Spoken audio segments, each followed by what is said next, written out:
Well, VOA national correspondent Jim Malone joins us live now via Skype from Iowa. Now, Jim, both the Republican and Democratic candidates have been going all out in an effort to win this Iowa caucuses.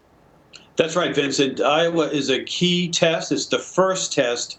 Usually there's an old saying, there are 3 tickets out of Iowa. The top 3 finishers in each party often get to go on and compete in the later primaries. That's certainly what's taking place in Iowa today. And, you know, as we've said, there are competitive races in both the Republican race and in the Democratic race. Now, for the benefit of our viewers, why Iowa? Can you give us a little bit of background to this caucuses?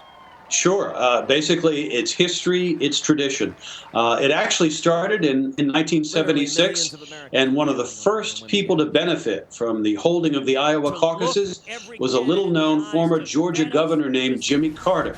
Well, we all know how that story ended. Now, over the years, Iowa has provided a springboard to a number of candidates, including George W. Bush in 2000, and of course, most memorably, 8 years ago, to a lesser-known senator from the state of Illinois, Barack Obama.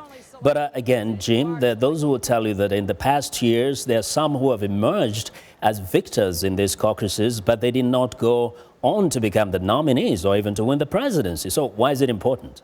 Very true, Vincent. A number of people here look at the Iowa caucus, particularly on the Republican side, as kind of a conservative test.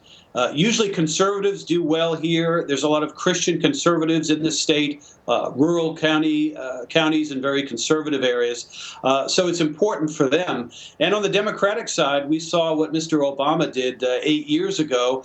He took on the favorite Hillary Clinton and was able to defeat her in a surprise upset.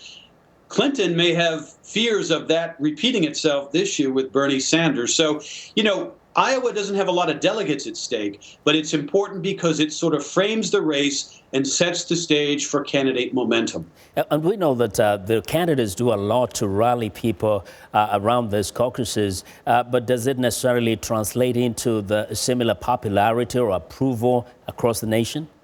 Well, that's a great question. In fact, perhaps the most important question we're going to look at tonight here in Iowa is whether this phenomenon known as Donald Trump on the Republican side can actually get people out to vote for him. The caucus thing is different from primaries, remember. Caucuses are local meetings held in the community. People have to come out on a cold winter's night for an hour or so and state their preferences. So you have to be really committed.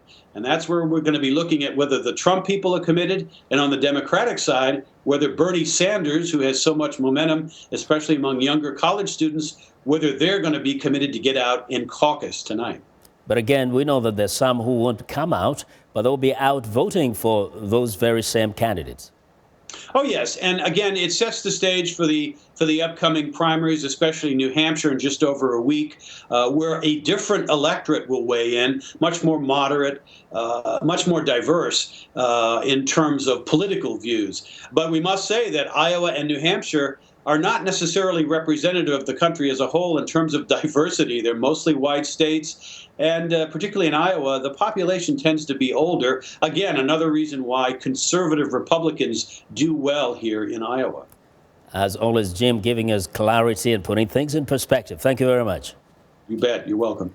Well, that's VOA national correspondent Jim Malone reporting live via Skype from Iowa.